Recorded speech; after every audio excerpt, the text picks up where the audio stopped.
Los seres humanos de vez en cuando triunfan, pero habitualmente desarrollan, combaten, se esfuerzan y ganan de vez en cuando, muy de vez en cuando.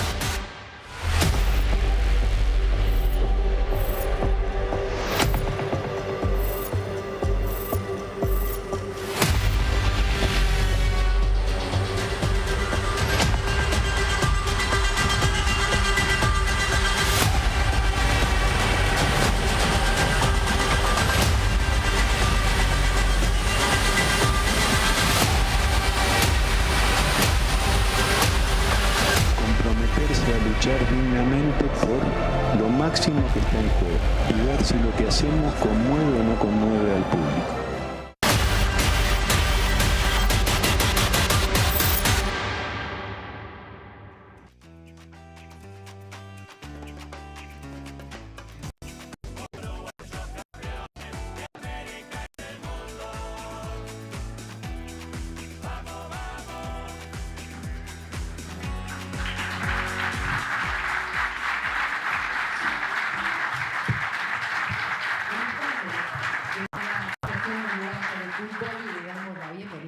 A los representantes de los medios de comunicación y demás invitados a la conferencia de presentación de Marcelo Bielsa como nuevo entrenador de la selección uruguaya.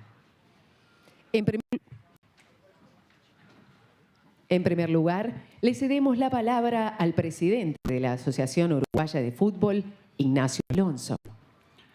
Buenos días para todos, bienvenidos a esta casa, que es la Casa del Fútbol Uruguayo, monumento del fútbol mundial, un día luminoso, un día con el cielo bien celeste, acorde a la ocasión, una ocasión que para nosotros es muy grata, refleja la concreción de un anhelo, la concreción del encuentro entre dos identidades muy fuertes, entre dos personalidades muy fuertes, como la de nuestra gloriosa camiseta celeste, la de nuestra gloriosa selección uruguaya, con la del entrenador Marcelo Bielsa, con el que los caminos nos cruzaron, nos encontraron,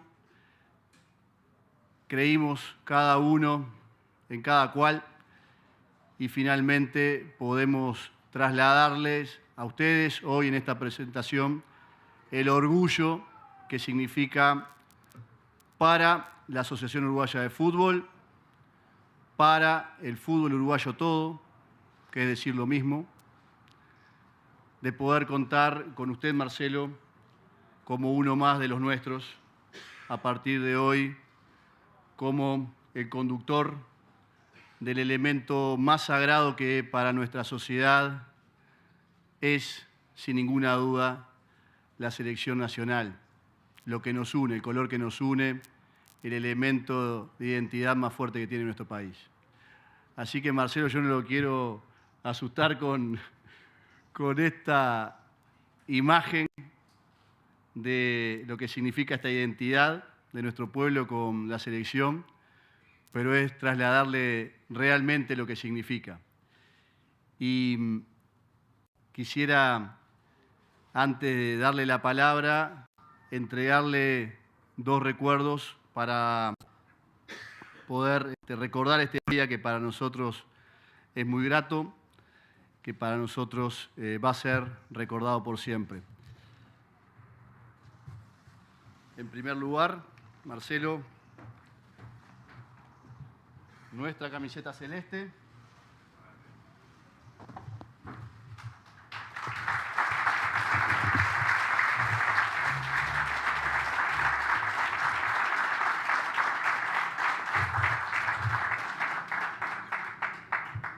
Y en segundo lugar, este óleo de nuestro Estadio Centenario, que es el orgullo de todos los uruguayos también, un templo que ojalá que sea el marco de muchas jornadas gratas a partir de ahora. Muchas gracias.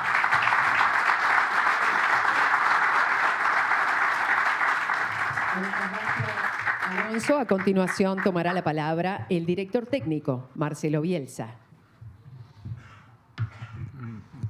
Buenos días, estoy a disposición de ustedes para contestar a las preguntas que me formulen. Procederemos al espacio de preguntas. Agradecemos a quienes fueron seleccionados para preguntar, ponerse de pie una vez que llegue su turno y presentarse con nombre y medio al que representan. En las pantallas ubicados en los costados de la sala se indicará el orden de los periodistas. Buenas tardes, Marcelo. Luis Eduardo Insaurralde, del diario El Observador de Uruguay. La pregunta que se impone es, ¿cómo vivió todo este proceso? Y para poner en contexto cómo se concreta su llegada a Uruguay y cuáles son las razones por las que un técnico de su trayectoria está hoy al frente de este desafío de orientar a Uruguay hasta el Mundial 2026. Si tuvieron que convencerlo, si fue difícil convencerlo y cómo vio exactamente todo este proceso. Gracias. Bueno, la pregunta es muy amplia. No tuvieron que convencerme, casi diría que todo lo contrario. Lo segundo es que mi deseo de pertenecer a este proyecto tiene dos extremos muy convincentes para mí. Uno es los jugadores que posee Uruguay. A mí me gusta el grupo de jugadores que han representado a Uruguay en los últimos años. Y el otro es el destinatario del trabajo de una selección que es el ciudadano de a pie del fútbol del país del que se trate. En ese sentido, a mí me tocó vivir una experiencia casual que tuvo un peso posteriormente decisivo en la toma de decisiones en lo que tiene que ver conmigo. Los jugadores, a mí no me resulta muy difícil calificarlos porque es mi oficio desde hace 40 años y tenía la certeza de que mi predilección era justificada. En cuanto a la gente, un día vine a pasar un fin de semana a Montevideo con mi esposa y nos fuimos quedando y nos quedamos, pues yo estaba sin trabajar, nos quedamos 2 meses. Y un día le dije a mi esposa que íbamos a tomarle, le dije, vamos hasta Carrasco a pasar el día y a la vuelta volvamos en transporte público cuando la gente vuelve. Es decir, cuando se asoma el lunes y el mal humor de que termine la recreación y que el trabajo se avecine, ¿no? Y vinimos en transporte público, estaba repleto, y el viaje duró 45 minutos y se produjeron un montón de episodios que pusieron a prueba la civilidad de los que iban arriba del micro, y nuestras conclusiones fueron de admiración por la generosidad con que la gente interactuó en ese viaje amontonado, incómodos, y la generosidad me refiero al respeto por los niños, por los mayores, por las mujeres. Para colmo, esta fue una anécdota, entró una mujer a tiquear los boletos y yo digo, bueno, acá se termina la civilidad porque no se podía mover la mujer entre tanta gente. Y hizo lo que tenía que hacer y todo funcionó. Entonces, esos dos extremos, los jugadores y la dimensión o la estatura del ciudadano, que finalmente es el destinatario de lo que los jugadores hacen, fueron dos elementos de mucho peso. No sé si preguntó algo más, pero bueno, he hablado mucho, así que pasamos a la próxima. Buenas tardes, Federico Buizandi, Sports. La consulta es, revisando un poco su trayectoria, si es correcto el dato que nunca dirigió a un futbolista uruguayo en todos los planteles, y qué piensa el jugador uruguayo, qué espera del futbolista uruguayo, qué opinión tiene del jugador uruguayo de acuerdo a lo que ha visto cada vez que lo enfrentó o que ha conocido futbolistas de nuestro país. La verdad no me acuerdo de si nunca dirigí. Creo que sí, pero usted debe haber investigado y no sé si fui compañero o dirigí, no le puedo decir con precisión. Y bueno, jugar bien,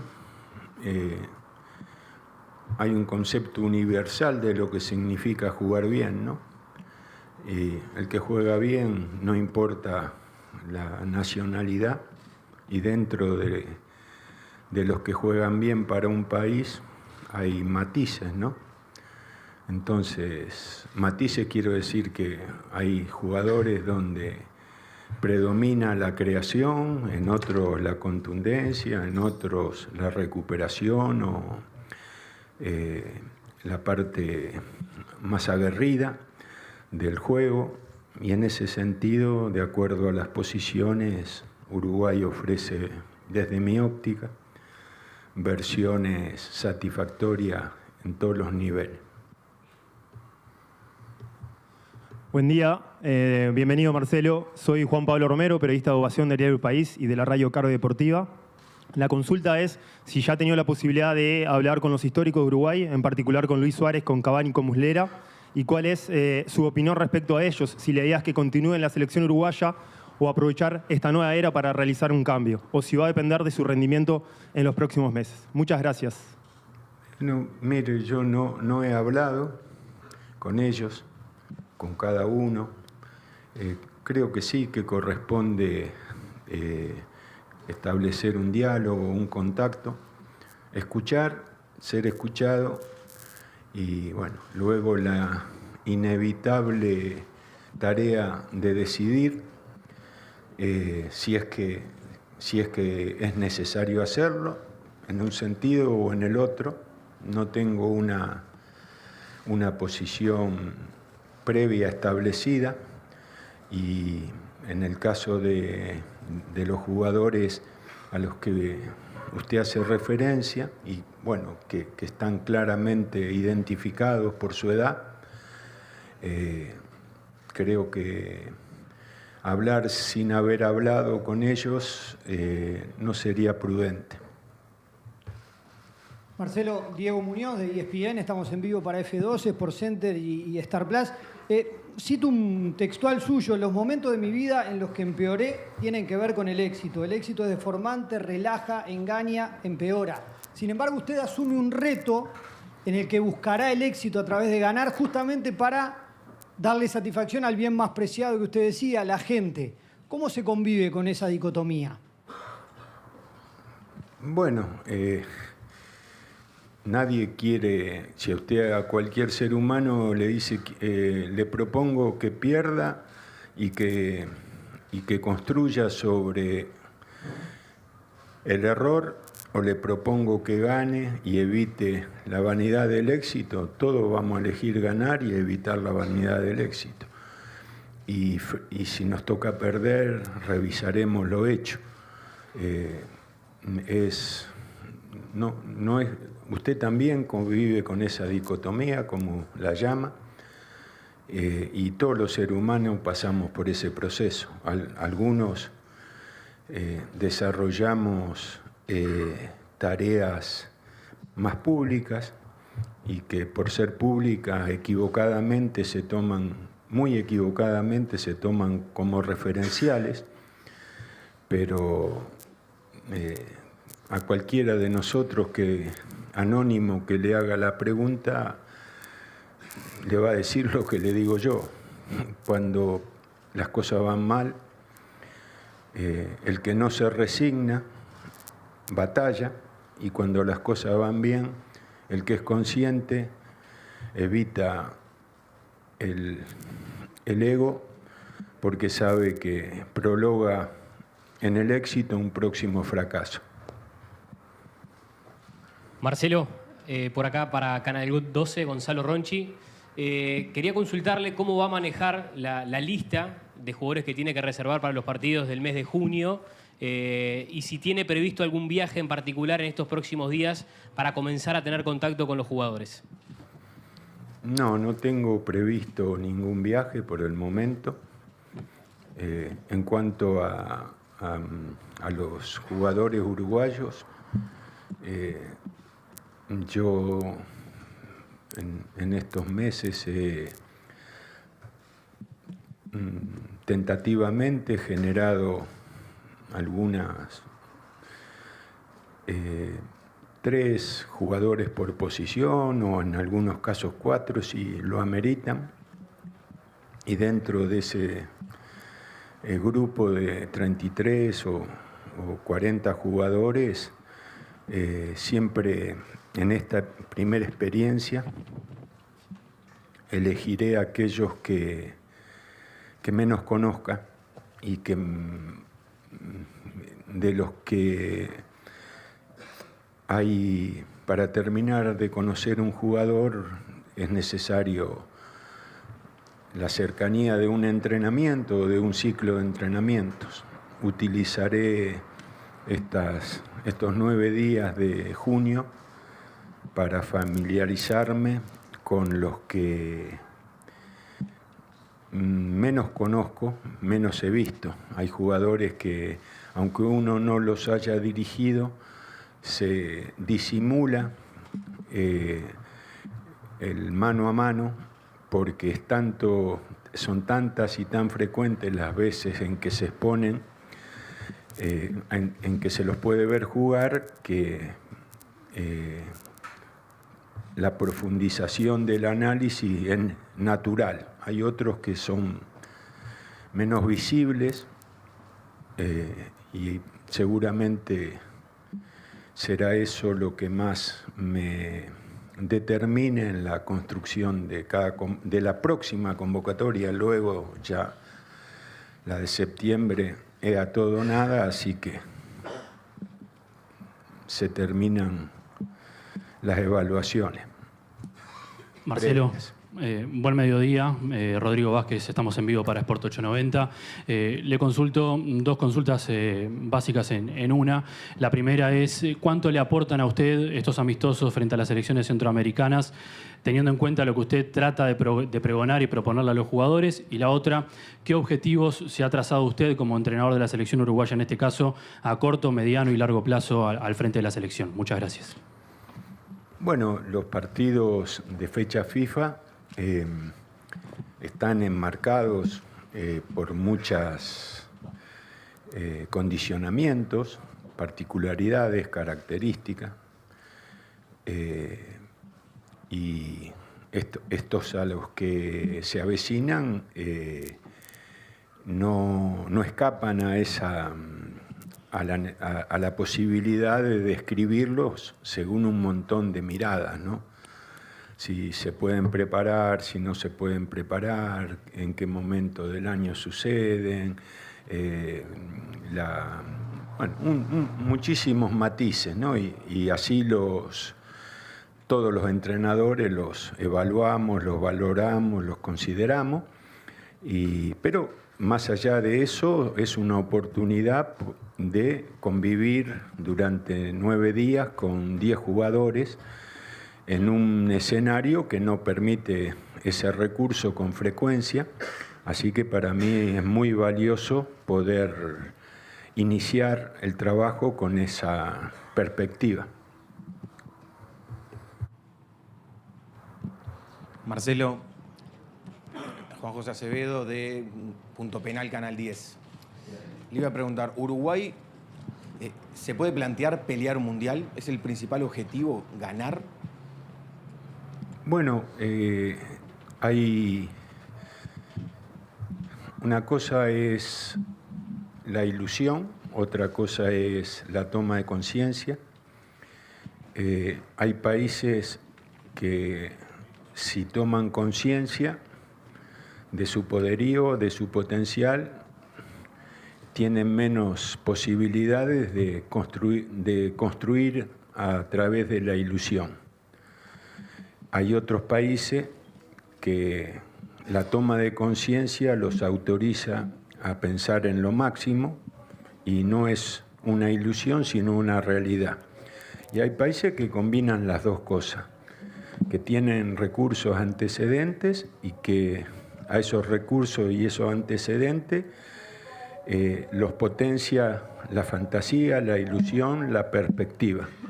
Yo creo que Uruguay es del grupo del medio. Puede fantasear y tiene con qué alimentar esa fantasía. Marcelo, Carlos Bardaquian, estamos en vivo para Radio Oriental. Su llegada como técnico de la selección, ¿entiende que supone un cambio de estilo futbolístico de la selección? Hay un cambio de paradigma que se impone desde su concepción del juego, de la posesión, el ataque, y esa idea del juego también va a tener alcance, si es así, a las formativas de Uruguay y va a permear a los clubes, considerando que nuestro nivel interno nos ha alejado desde hace un tiempo del concierto internacional, que hemos dejado de ser competitivos como lo éramos en otros tiempos? Gracias. Bueno, primero que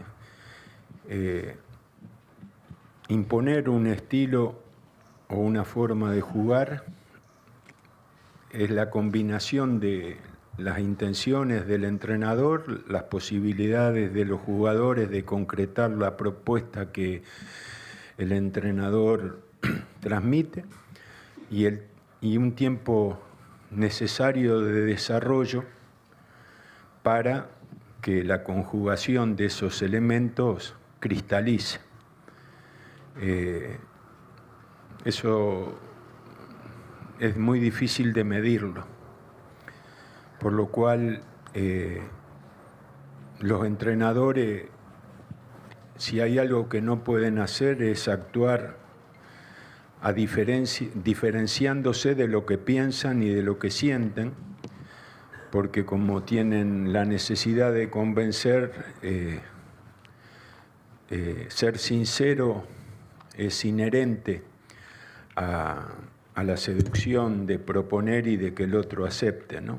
Entonces, si usted me dice si yo voy a actuar de acuerdo a lo que siento y pienso, sí. ¿Cuál es el procedimiento para lograrlo?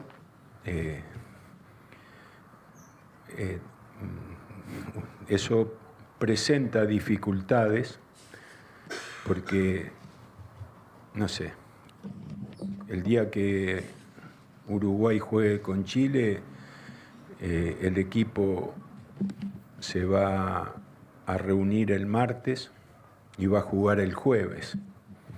Entonces, si yo le dijera que la obtención del estilo se consigue en 2 días, de los cuales en ninguno de los 2 se puede consumir energía para la preparación porque hay que conservarla para el juego, usted estaría en condiciones de descubrir de que lo estoy engañando. Pero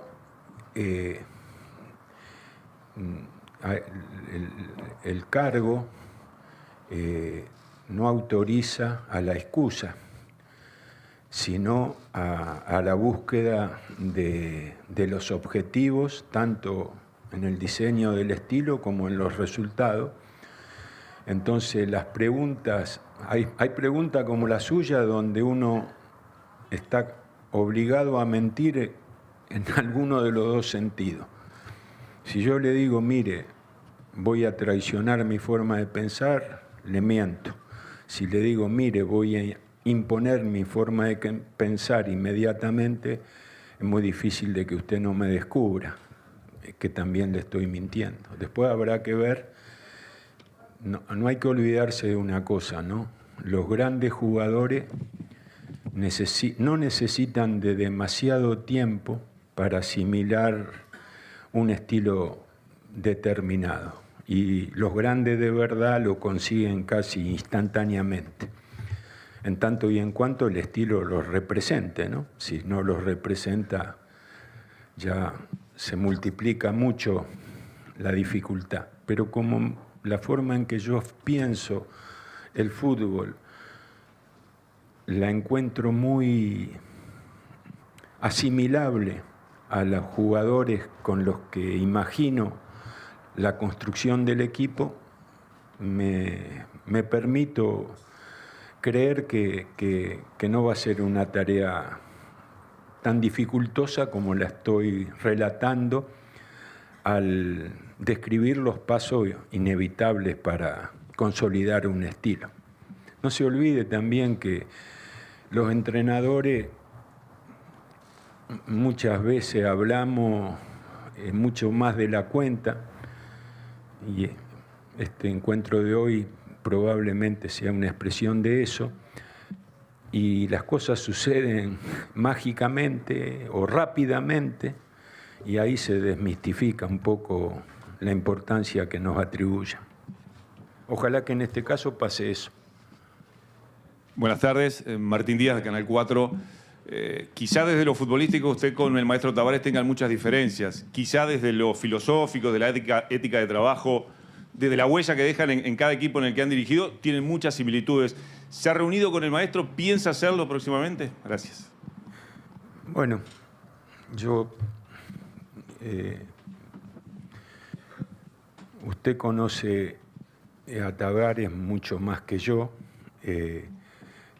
Si establece diferencias, seguramente lo hará pensando en cosas que yo no tengo tan claro. Siempre he tenido respeto por sus procedimientos y también, bueno, por lo que construyó estructuralmente en el fútbol uruguayo y luego la estructura traducida en resultados, ¿no? Así que sí, lo admiro. Bueno, la palabra admiración habría que usarla menos porque suena siempre a exagerada, aunque en este caso corresponde, ¿no? Pero tengo mucho respeto por la forma en que él ha elegido interpretar la profesión de entrenador. Javier de León, buen día. Cadena Celeste y varios boliches. Dos preguntas puntuales. La primera, por más que el contrato se firmó el pasado lunes y desde el punto de vista formal usted es técnico de la selección desde el lunes, ¿desde cuándo piensa y siente, que a veces es más importante que pensar, como técnico de la selección uruguaya? ¿Hace un mes, hace 2 meses, hace 3 meses, hace más tiempo? No sé, consulto. Y la segunda, pensando en el mundo deportivo de Barcelona, una opinión sobre Ronald Araujo y su posición en la cancha, porque él nació como central, juega muchas veces como central, pero también lo ha hecho como lateral. Bueno, ha jugado el lateral porque Xavi lo ha imaginado como el antídoto más efectivo para, casi le diría, el mejor extremo del mundo, ¿no? Y no se equivocó porque, según recuerdo, Vinicius lo señala como el rival que mejor lo marcó. Eso habla de que ha resuelto partidos como lateral enfrentando al mejor extremo del mundo y lo ha neutralizado. Bueno, ya está. La respuesta ya está. Ahora, ¿cuál es el lugar donde tradicionalmente lo usan? De central, y creo que eso responde a su origen posicional y al lugar donde más cómodo se siente. Entonces, definir una u otra cuestión, evidentemente un jugador que se utiliza para las cosas más difíciles que hay que resolver en la construcción de la estructura defensiva de un partido.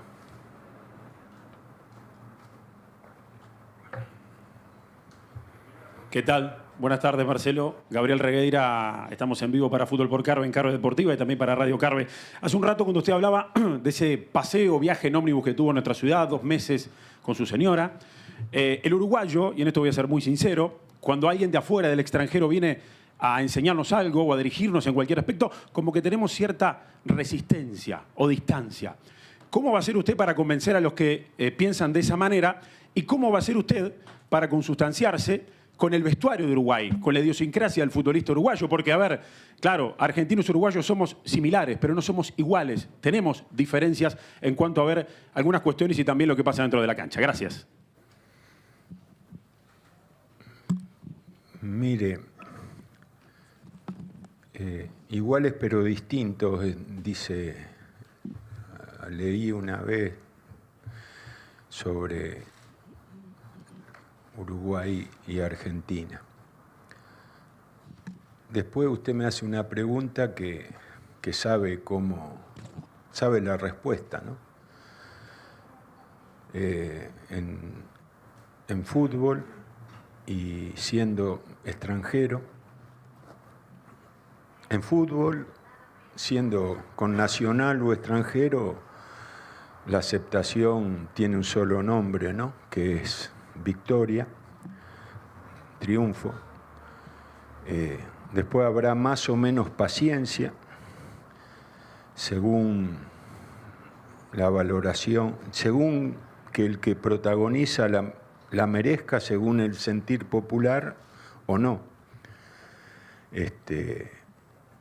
Entonces, por supuesto que el rechazo a lo que no es propio, a lo extranjero, es legítimo, es un sentimiento que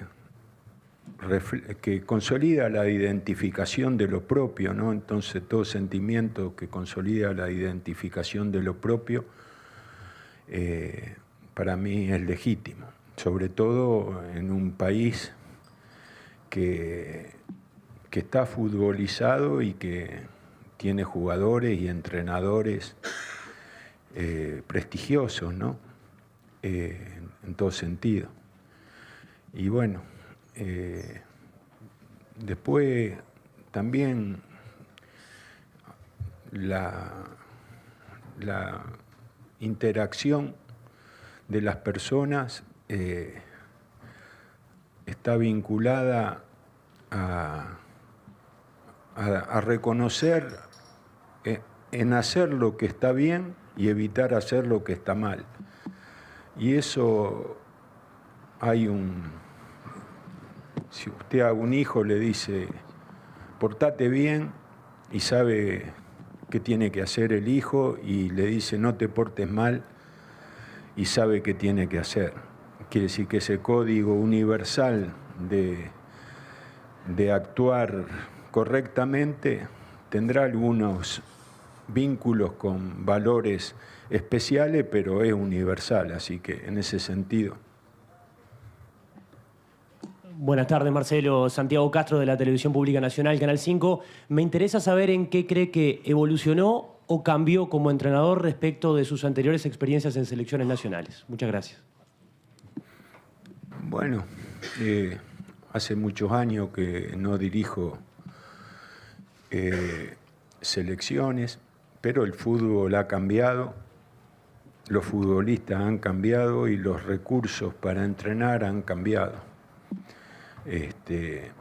Y yo, dentro de mis limitaciones, siempre trato de incorporar lo nuevo,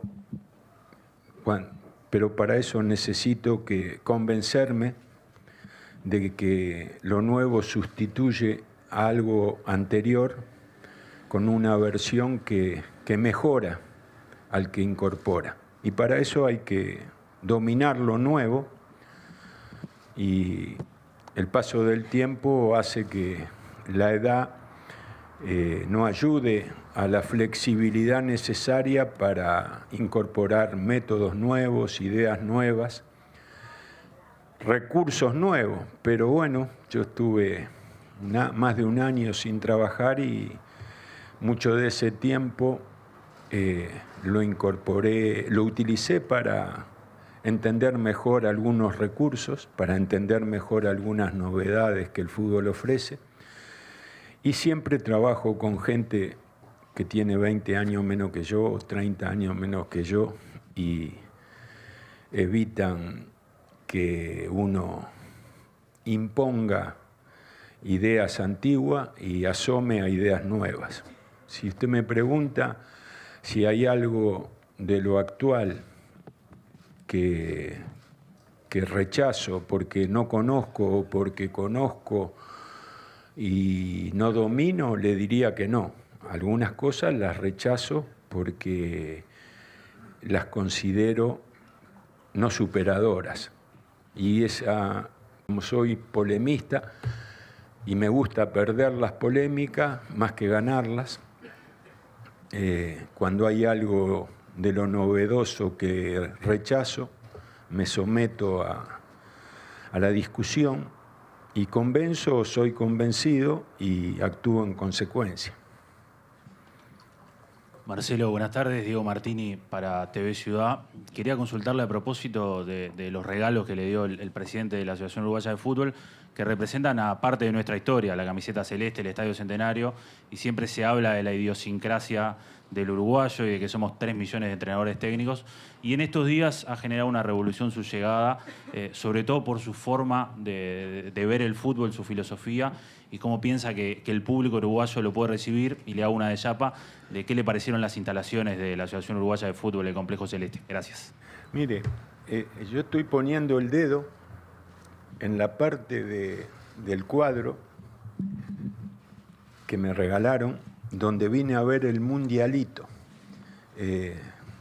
Me acuerdo, había una canción que no me animo a tararearla porque soy desentonado, pero que ponían en los autoparlantes y la tengo grabada, ¿no?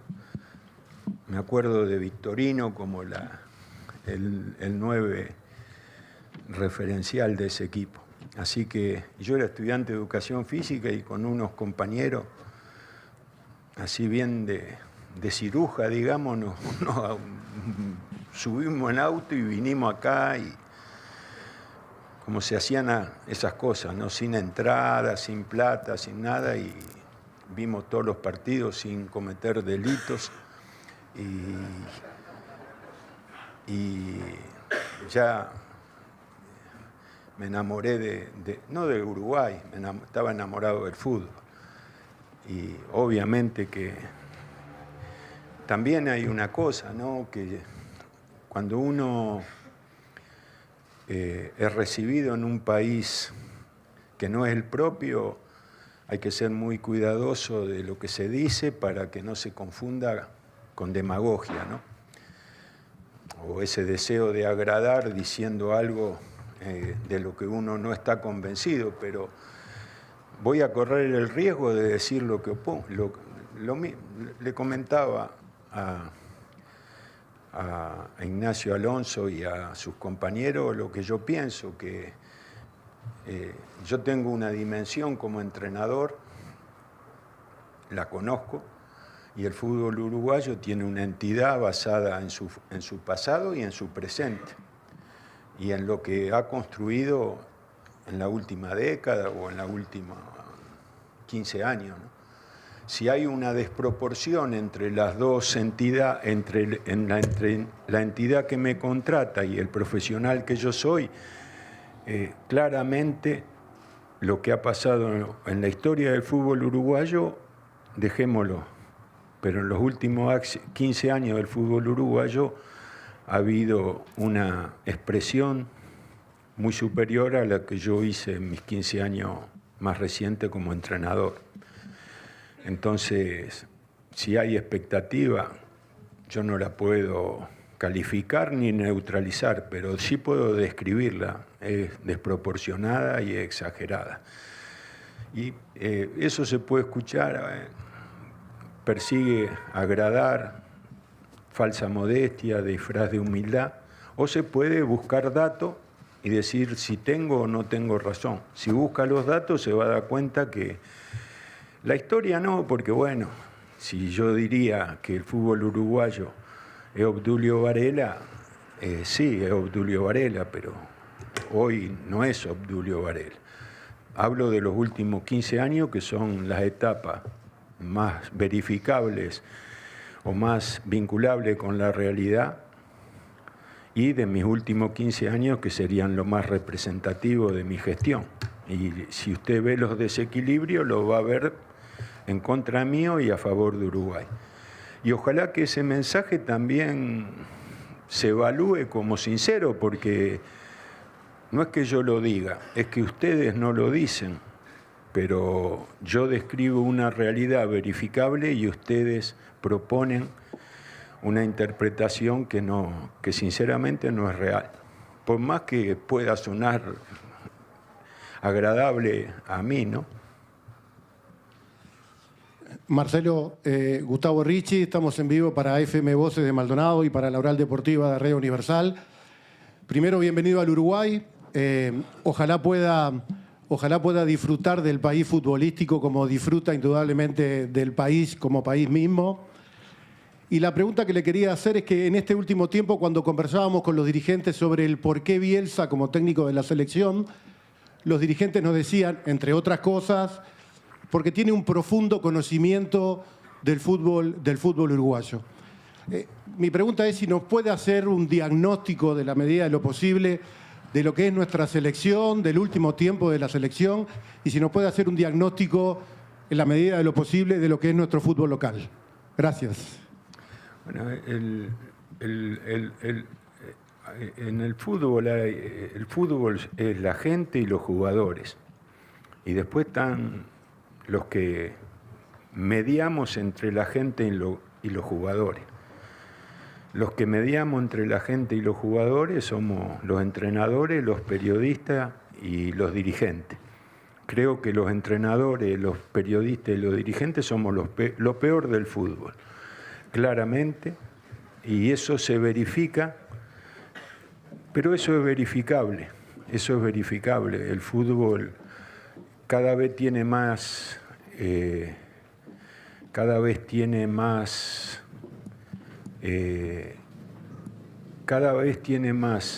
adeptos y cada vez se parece menos a lo que permite que un hincha se enamore del juego, porque los resúmenes de 3 minutos no son el fútbol, ni muchísimo menos.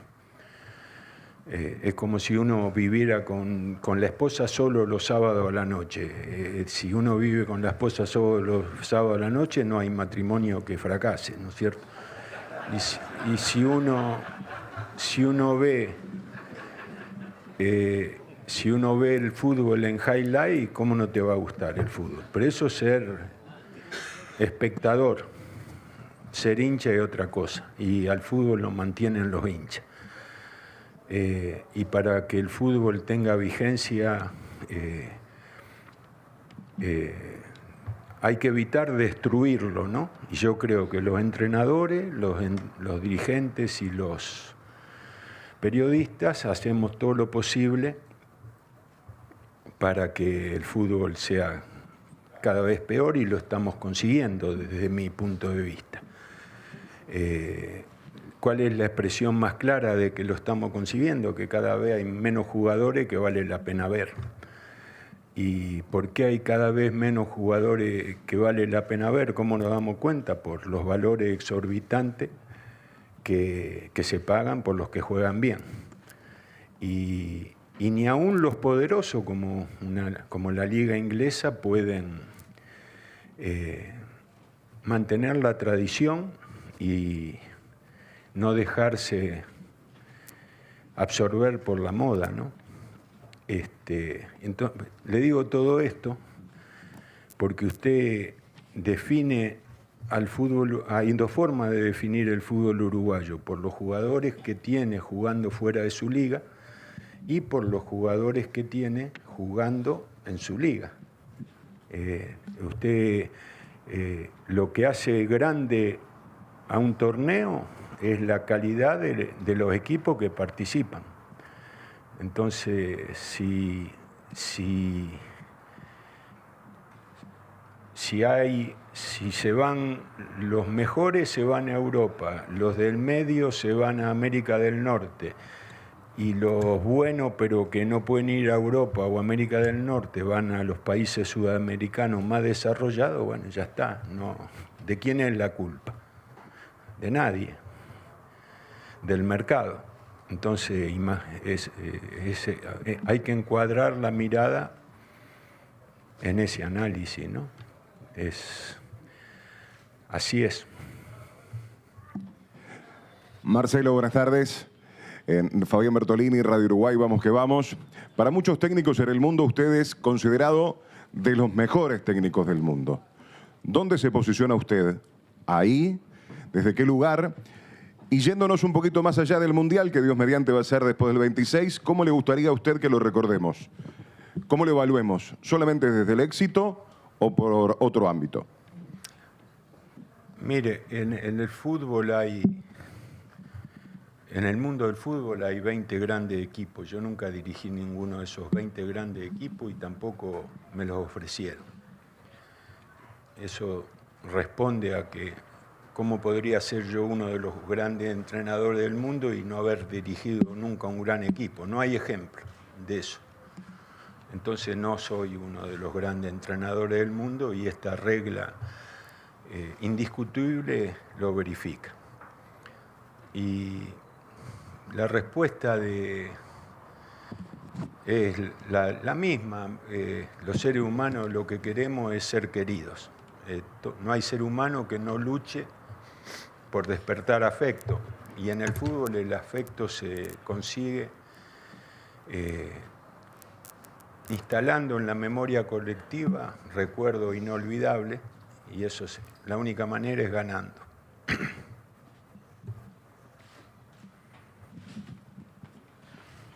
Marcelo Nicolás Falcón de Todo al Aire, discurriendo su pensamiento. A mí me cambió el eje de pregunta porque tenía una pregunta preestablecida. Siento que lo que usted dice, que Suárez y Cavani no van a jugar más en Uruguay, es lo que desprendo de esta conferencia. ¿Yo analizo bien lo que acabo de escuchar o es una interpretación mía? Muchas gracias. No, no dije eso ni lo contrario. Entonces, no ha interpretado equivocadamente. Simplemente dije que cualquier decisión que involucre a algún jugador uruguayo con antecedentes históricos no puede ser tratada sin escucharlos. Yo soy muy respetuoso de los ídolos porque son patrimonio de la gente y el ídolo es una cosa, es un metal precioso para los más pobres. Entonces, jamás haría conscientemente algo que pueda dañar a un ídolo, ¿no? Marcelo, Alfonso Irrazábal de Fútbol a Sol y Sombra. Hablaste hace un ratito de lo que es la renovación de tu equipo también, de confiar en los jóvenes. ¿Es también una mirada a eso para la selección, empezar a confiar quizás en la juventud del equipo? Y yendo a todo eso, también estamos en un pleno recambio en materia ofensiva, por ejemplo. ¿Es el lugar en el que vas a tener que trabajar más quizás? Gracias. Bueno, yo... no es que la condición no es ser joven, sino ser el mejor. Los jugadores acceden a un lugar si son mejores que aquellos a los que desplazan. Así que la edad es apenas un condimento que puede ser a favor, positivo o negativo, ¿no? Entonces, después los procesos generacionales son naturales y se producen un poco más tarde, un poco más temprano. Me cuesta mucho aventurar cómo puede darse un ciclo que no comienza y sobre el que no he tomado ninguna medida que pueda influir. Y creo que está bien que actúe de ese modo porque al no haber ejercido aún, no sería prudente. ¿Qué tal, Marcelo? Buenas tardes. Valentina Rossi de La Noche del Fútbol de Nuevo Siglo. Quería consultarle si ya tiene conformado el cuerpo técnico. Hasta hace unos días no se sabía quién era el preparador físico. Y también si tuvo contacto con el técnico saliente, Diego Alonso. Muchas gracias. Bueno, hay compañeros de trabajo mío con los que trabajo hace muchos años y que van a seguir cercanos a mí, y hay algunos componentes del cuerpo técnico que yo prefiero que sean nacionales, uruguayos, porque me van a ayudar a conectar con más facilidad con las cosas de un país que son necesarios conocer. Y sí, he hablado con Diego Alonso.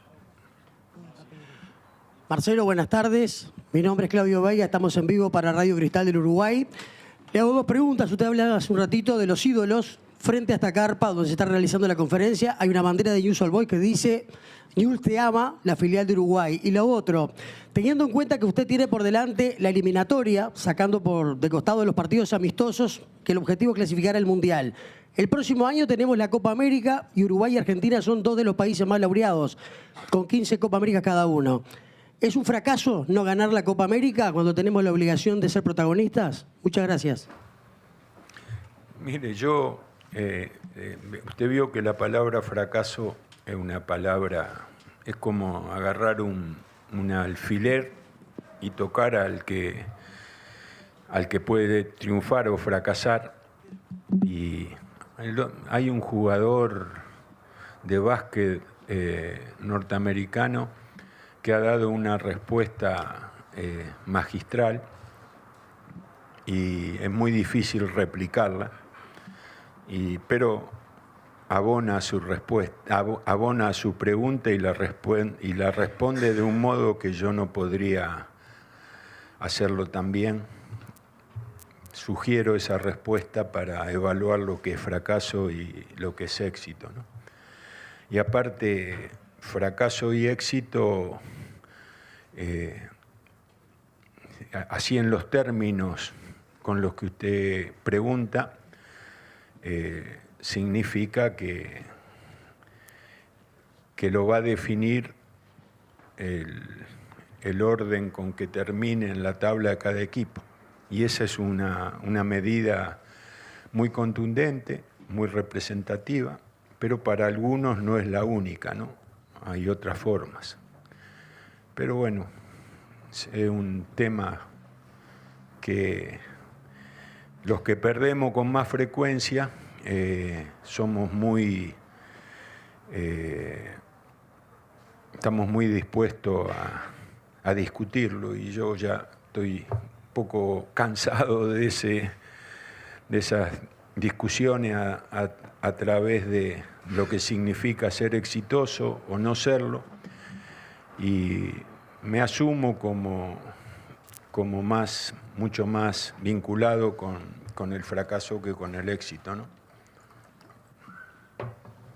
Hola Marcelo, Pedro Figueredo de Radio El Espectador, para tuya y mía.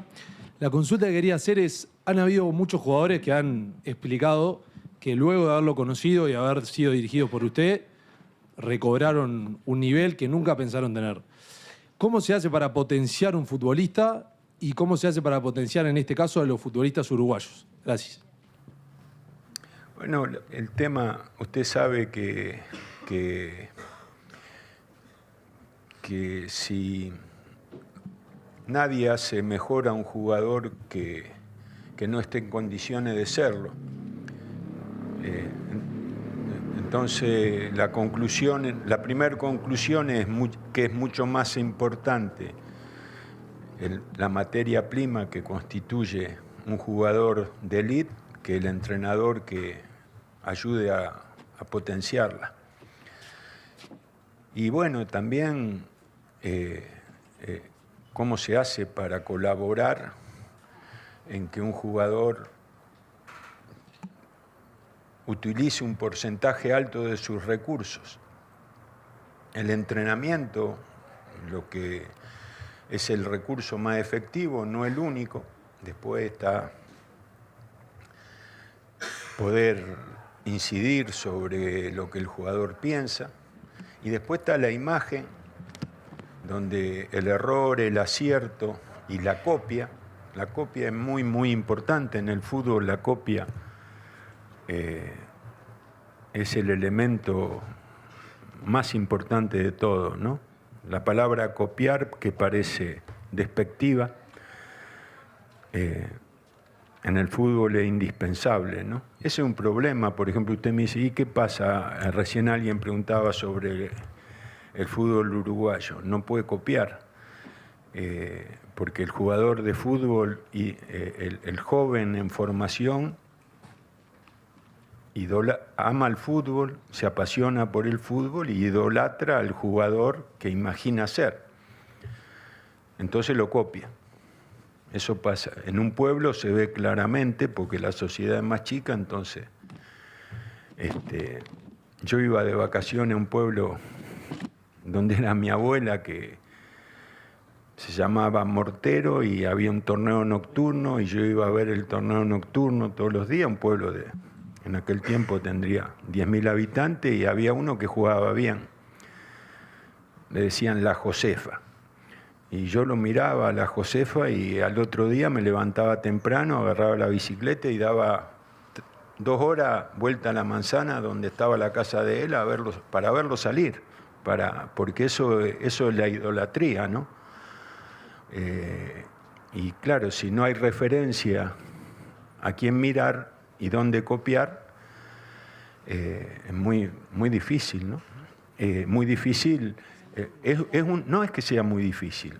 La imitación, la copia, la réplica es un elemento clave y necesita de la idolatría.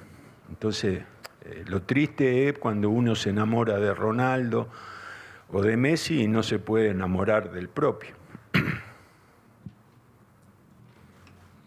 Buenas tardes, Marcelo, bienvenido. Laura Acosta de Radio Fénix para Fútbol Club. Y quería preguntarle qué rol ocupa este desafío asumido en su carrera como entrenador, teniendo en cuenta, y ya ha nombrado también, el legado que dejó el proceso anterior. Gracias.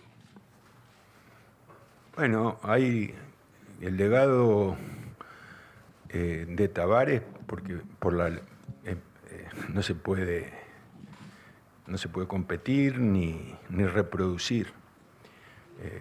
Yo haré lo que pueda, pero intentaré lo máximo. Después veremos. Marcelo, acá, buenas tardes. Pablo Lamédica de Teis Sports de Argentina. Como argentino y con respeto, por supuesto, a todo el pueblo uruguayo, me gustaría consultarle qué sintió el último 18 de diciembre cuando Argentina se consagró campeona en Qatar, qué sintió por Scaloni siendo usted entrenador y qué sintió por Lionel Messi al haber levantado la Copa del Mundo. Muchas gracias. Bueno, primero, obviamente soy argentino. Estoy orgulloso de ser argentino. Me gusta ser argentino. Y segundo, amo al fútbol de mi país, como no puede ser de otro modo.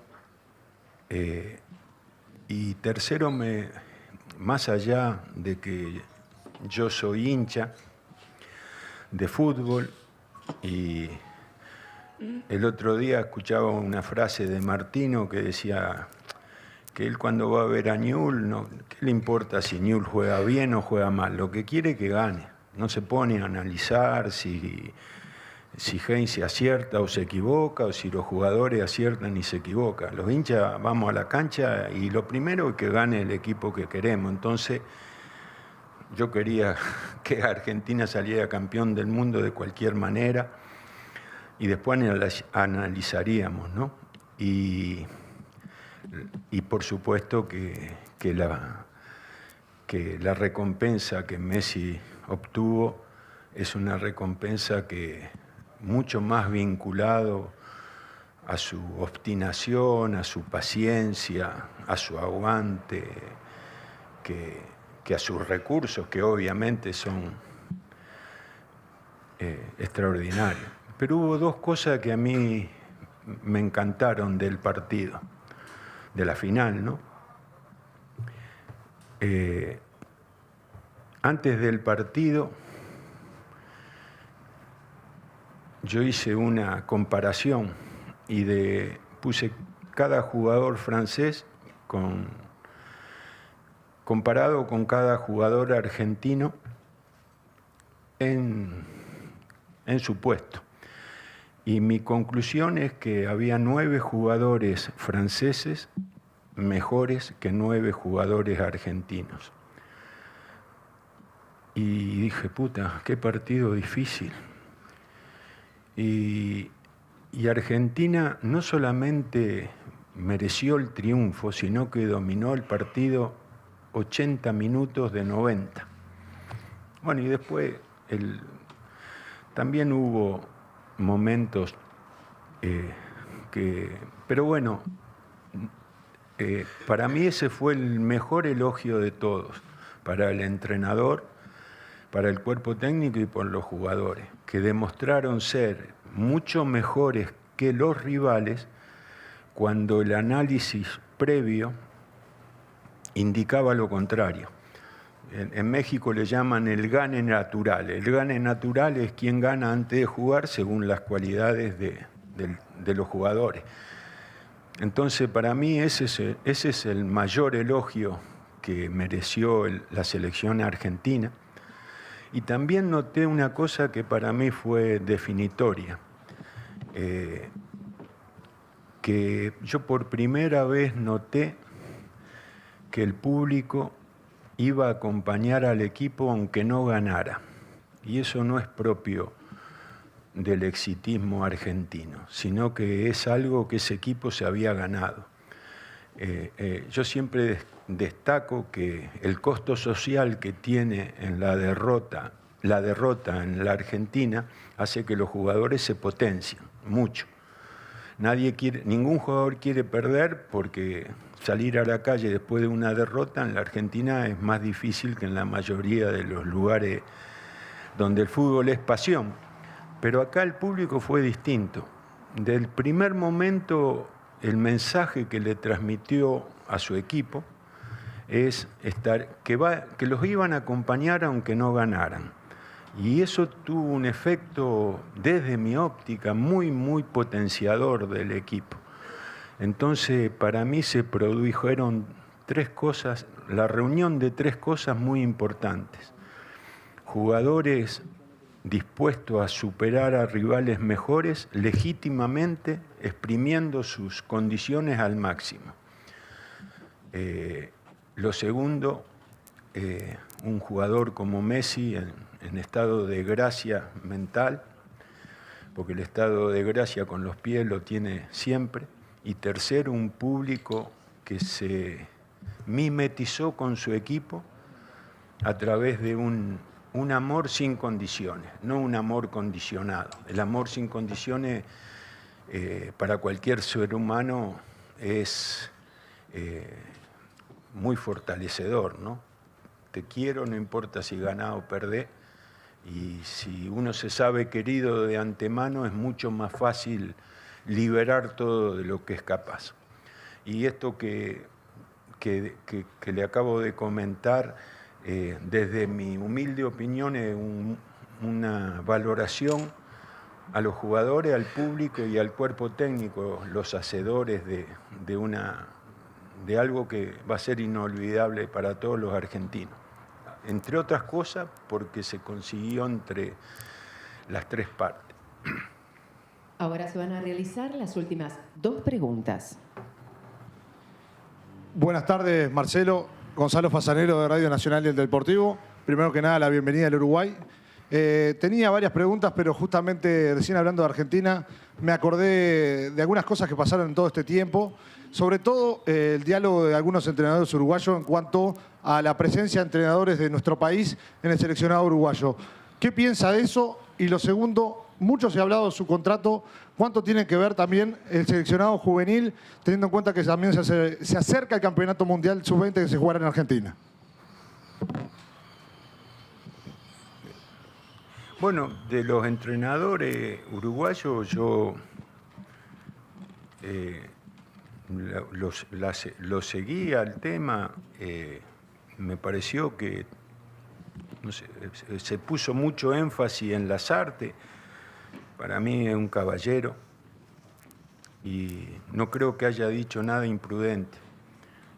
Mire, me acuerdo, hablando de prudencia o imprudencia, que un día Lasarte dirigía la Real Sociedad y no sé si yo tenía alguna posibilidad de sucederlo, no en el corto plazo, sino más adelante, y fui a ver un partido a San Sebastián, y después siempre me reproché esa conducta. Así que,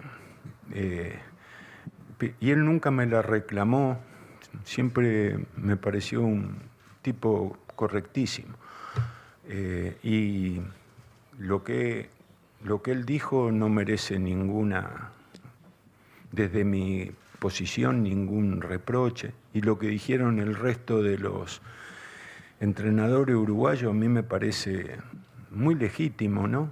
Como también me parece legítimo que un extranjero dirija en otro país, y obviamente hay tantos uruguayos dirigiendo fuera de Uruguay que me parece que no hay nada puesto en tela de juicio. Me parece que es un sentimiento, pucha, ¿qué uruguayo entrenador no quiere dirigir la selección de su país? Que un entrenador extranjero sea una opción, bueno, por supuesto. Pero después son todas repercusiones, mezcla de sentimientos, mezcla de pertenencia hacia lo propio que me parece muy justificada. Y después no entendí lo que me dijo del juvenil. No, ninguna, porque no es mi ámbito. Y bueno, ustedes acaban de protagonizar un episodio como el sudamericano. Yo ese torneo sí lo seguí con mucha atención. Me parece que es un área cubierta de manera excelente. Yo leí todo con mucha minuciosidad el proyecto que tiene la AUF para los próximos años, y sinceramente después, claro, no crea que estoy elogiando, porque sí, sé que hay que llevarlo a la práctica, pero me parece un proyecto que no tiene ninguna fisura ni ningún área que deba ser considerada que no esté tratada. Y el episodio del Sudamericano Sub-20 certifica un tránsito acertado. Mire, esto se lo digo porque para mí es un signo de salud muy grande del fútbol uruguayo. Y como en el diálogo se acentuó el torneo local y las falencias que tiene, yo vi todo ese torneo sudamericano sub-20 y la gran diferencia entre Uruguay y el resto de los equipos fue la consistencia colectiva que tenía Uruguay agregado a las individualidades. No digo que no tuviera individualidades, sino que eran individualidades aglutinadas dentro de una idea colectiva muy, muy desarrollada. Uno veía jugar al equipo uruguayo y podía jugar bien, mal o regular, y podía tener mejores jugadores o mejores individualidades o no, pero que se sabía claramente que era un equipo que sabía que jugaba y que estaba organizado. Y después, claro, al revisar el dato de que los equipos cedieron a los jugadores para una preparación larga y que los vuelven a ceder para otra preparación larga, ese es un índice de salud, porque no hay, en ningún país sucede eso. Ningún club cede para mejorar la visión externa de su fútbol, y mucho menos son jugadores, muchos de esos jugadores debilitaron a sus equipos porque jugaban en primera división, y eso me parece un signo muy saludable. Vamos ahora con la última pregunta. Buenas tardes, Marcelo. Gonzalo de León para Montevideo Portal. Después de 12 años vuelve a dirigir una selección. ¿Qué le genera esto a usted, volver a tomar las riendas de un país? ¿Y qué diferencias son las que nota con respecto al día a día en un club? Muchas gracias. Bueno, las diferencias son muy, muy grandes. Dirigir a un club es un trabajo de intervención constante, y dirigir una selección es un trabajo de reunir rápidamente individualidades de gran nivel, ¿no? Una de las cosas que yo consideré mucho es que no iba a tener en ningún otro club de los que a mí pueden ofrecerme un grupo de jugadores como los que Uruguay tiene en este momento. Bueno, muchísimas gracias. Damos por finalizada la conferencia de prensa de presentación de Marcelo Bielsa. Agradecemos a todos por su presencia y les deseamos un muy buen cierre de jornada. Gracias.